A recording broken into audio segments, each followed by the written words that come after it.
大家认为鹦鹉可以陪伴我们多久呢？5年、10年、50年？亲爱的鸟宝，在我们身边的时间是取决于鹦鹉的寿命吗？很显然的，我认为大部分的宠物鸟在我们身边的时间都短于我们所认知的时间。我前几天看到 BBC 最近的报道，看到了关于英国鹦鹉救援的新闻，加上上周3月21日，新闻也报道了在中立发生的鹦鹉偷窃案，决定要来整理一集影片内容，帮助大家多注意这些我们可能认为微不足道，却可能让鸟宝离开我们的小细节，让我们可以一起保护家里的鸟宝。所以希望大家可以看到最后。如果大家对鹦鹉的知识、宠物鸟的生活以及国际的宠物新闻等等议题有兴趣的话，也要记得订阅我的频道，并且开启小铃铛，才不会错过这些精彩的内容哦。最近好多人收到我们全新改款的水果谷物之后，给了我们很多正面的回馈。有些人特别喜欢我们食材所带来的天然花香，有些人比较偏爱台湾水果的果香。当然，鸟宝看到饲料那种胃口大开的样子，就是我们奴才们最开心的时刻了。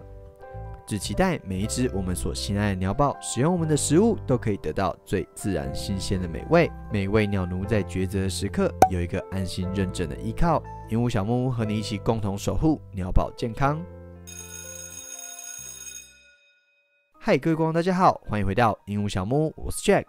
在2022年情人节当天，英国指标性媒体 BBC 报道了一篇关于鹦鹉的新闻。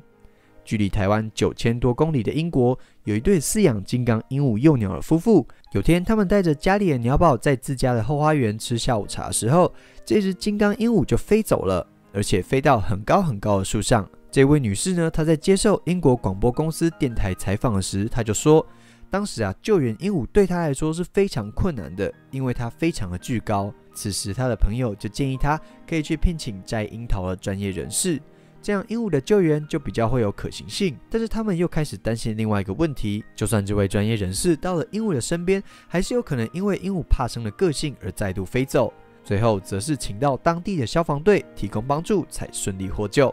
其实这样的事件在台湾也很常见，很多人第一次养鹦鹉都不知道鹦鹉有可能会飞走，一时大意就让鸟宝飞到外面很高的树上。据我所知，台湾的消防队没有提供宠物鸟的救援，所以当鹦鹉飞到外面去，不太有可能派出云梯车来做救援，只能靠平时的叫飞训练来呼叫鸟宝。要是鸟本身不太亲人，一飞到外面找回来的几率就真的微乎其微了。其实我们在生活当中有很多我们认为微不足道的小事，都是有可能让鸟宝离开我们的。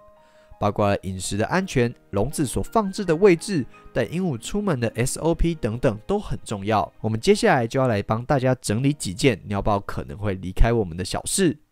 第一，鹦鹉偷窃案。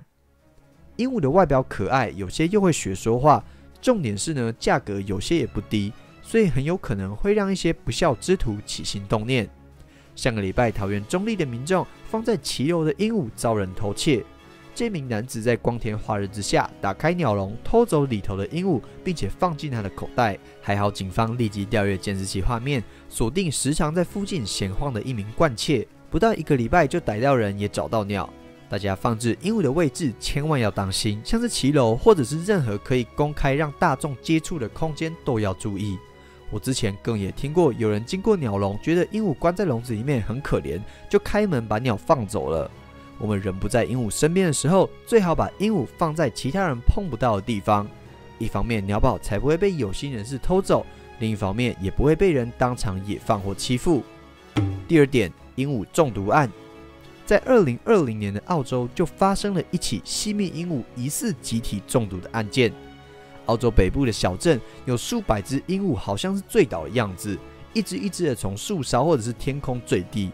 让忙着照料他们的兽医都感觉到非常困惑，谁都没有办法确定背后真正的原因。兽医师推论，很有可能是鹦鹉吃了有毒的植物所惹的祸，才让鹦鹉好像是喝醉酒一样，一只一只从树上掉下来。反观宠物性质的鹦鹉，我们在照顾鹦鹉时，也需要特别的当心这些可能让鹦鹉中毒的东西。例如一些家中观赏的植物，最好去确认一下是否具有毒素。还有野外踏青的时候，也千万不要随便采路上的植物来喂鸟，才会造成鹦鹉中毒的悲剧。第三点，动物攻击案。各位家中除了养鸟，是否还有饲养其他哺乳类，像是猫狗等等的爱宠呢？这些宠物呢，在我们的驯化之下，跟人类的感情都非常好。以我的观察经验下来，大多数的驯化宠物几乎不太有可能有攻击其他宠物的行为。但是其他外面的野生动物就要更加注意了。台湾的野生鸟类，像是俗称雀中猛禽的伯劳鸟，就是其中可能攻击宠物鸟的动物。一般常见的保育类猛禽凤头苍鹰，也是我有遇过直接冲下来攻击灰鹦鹉的状况。还有野猫捕食笼中宠物鸟的案例，在台湾的宠物鸟界也都已经见怪不怪了。再来，台湾的野生的蛇种也都有可能在夏天之际去攻击宠物鸟。如果要避免以上这些动物的攻击，人不在家的时候，还是让鸟儿乖乖的待在室内会比较保险哦。第4点，家中意外案。各位家中放风的环境其实隐藏了许多危机，除了从窗户飞走之外，其他可能夺走鸟宝生命的还有很多地方，例如透明玻璃厨房瓦斯炉等等，都是隐藏的危机。而这些危险在我们一般人眼里可能感觉完全的无害，但是对于体型小、代谢快速的鸟类，其实都是有可能夺走性命的。就连棉被这种看起来微不足道的生活用品，也让很多小生命不幸窒息。我更也曾经听说过，有人不小心把待在沙发上的鹦鹉给坐下去，这真的非常非常的危险。大家如果想要听更详细的讲解的话，也可以参考我们之前有一部10大家中暗藏危险的影片哦。第5点，鹦鹉感冒案。鹦鹉生病感冒的案例是每一位饲主都有可能会面临到的。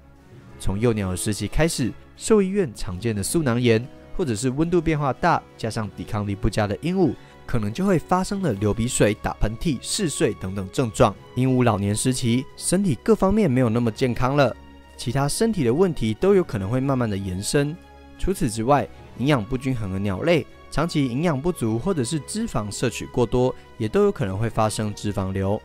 这些问题有些也需要做到外科的手术切除。如果要避免以上这些情况，也可以让鸟宝定期的去兽医院检查看看身体各方面状况有没有问题，知道排泄物当中是否有一些寄生虫，外面的皮肤是否太过于干燥，身上的羽毛之间有没有一些体外寄生虫等等，都是兽医院最常见的基本检查。第6点，站台吊死案。站台对于幼鸟或者是身体状况有些微恙的鹦鹉来说是非常危险的。之前我也有曾经介绍过，有宠物店习惯用站台来展示鹦鹉，当鹦鹉没有力气的时候，就直接被倒吊在站台上面，最后死亡。站台这种东西其实正常使用的话没有这么的危险，例如我们如果想要让鹦鹉多跟人接触，可以使用站台，但是晚上睡觉或者是鹦鹉精神状况没有到很好，或者是在生病服药的时候，一定不要使用站台，让鹦鹉想要休息的时候才能够找到一个舒适的角落好好休息，这样子的话才能够避免站台吊死鹦鹉的情况哦。第7点，离家出走案。第一次养鹦鹉最有可能发生的就是鹦鹉自己离家出走的案件。鹦鹉它们很会观察人们在开关笼子的动作，像是拉门的方向，而当鹦鹉想要出来玩却没有办法出来的时候，鹦鹉就有可能把自己的门偷偷的推开溜出来。如果说笼子今天是摆在家里面，可能还不至于造成走丢，最怕就是饲主出门上班之后一回到家，鸟就已经自己放飞自我了。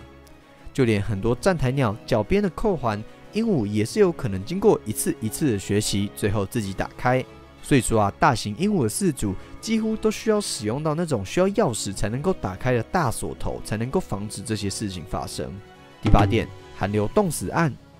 随着全球暖化的关系，世界上的气温变化变得更加的极端。我们可以感受到现在的夏天变得更热，冬天变得更冷，尤其是在冷气团来的时候，对于这些小动物来说真的是很大的危机。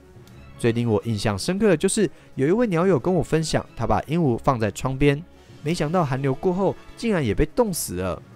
鹦鹉的保暖虽然不是一年到头都需要这么谨慎的事情，但是在天气变化之际，这个养鸟人最重要的小事，大家千万要做足啊！该收到室内的时候就要收，保温灯该装就要装，小心为上策。第9点，玩具意外案。市面上的玩具百百款，国内国外有染色没染色，通通都有。那大家是怎么在这些玩具当中做选择的呢？我自己最重视的就是安全，有些棉绳玩具在鹦鹉反复啃咬的同时，可能会让鹦鹉不小心误食，吃进去的棉絮长期在身体里面累积，最后还有可能需要动刀才能够移除那些无法代谢的异物。还有一些玩具塑胶扣环，也有可能在鹦鹉把玩的时候不小心卡在脖子，轻则造成淤青，严重也有可能会压迫到呼吸道而窒息。大家在选玩具之前，不是便宜或者是颜色鲜艳就好，我建议大家安全性也是可以列入重要考量的一点。第10点，鹦鹉飞失案。最后一个鹦鹉飞失案也是想要呼应我们这一集的案件主题。鹦鹉只要在户外，我们就必须加倍的谨慎，随时都要有鹦鹉有可能会飞走的心理准备。外出绳要扣好，即便鹦鹉再怎么乖巧，受到惊吓或者是没有经过训练，飞出去之后都不容易叫回来。有些人担心鹦鹉飞走，就会修剪鹦鹉的飞行羽，这也是一种保护的方法。那当然，这个方式就见仁见智了。这次事件的饲主也呼吁，这类型的飞失事件一定会再发生，永远不可能结束。我们也要时时刻刻提醒自己这些危险性，随时注意鹦鹉的安全哦。今天影片就差不多分享到这边啦。今天也跟大家分享了一则来自英国的鹦鹉新闻，希望可以借着新闻报道的方式，跟观众们一起分享那些跟鹦鹉饲养有关的注意事项。大家也可以多加留意这10点可能让鹦鹉不小心离开我们的事。喜欢这集影片的话，也可以帮我们按赞并且分享。有任何购买鹦鹉用品的需求，也可以到我们的官网或虾皮逛逛哦。有其他好奇想要知道的主题，也都可以在底下留言告诉我。我是 Jack， 那我们就下次见喽，拜拜。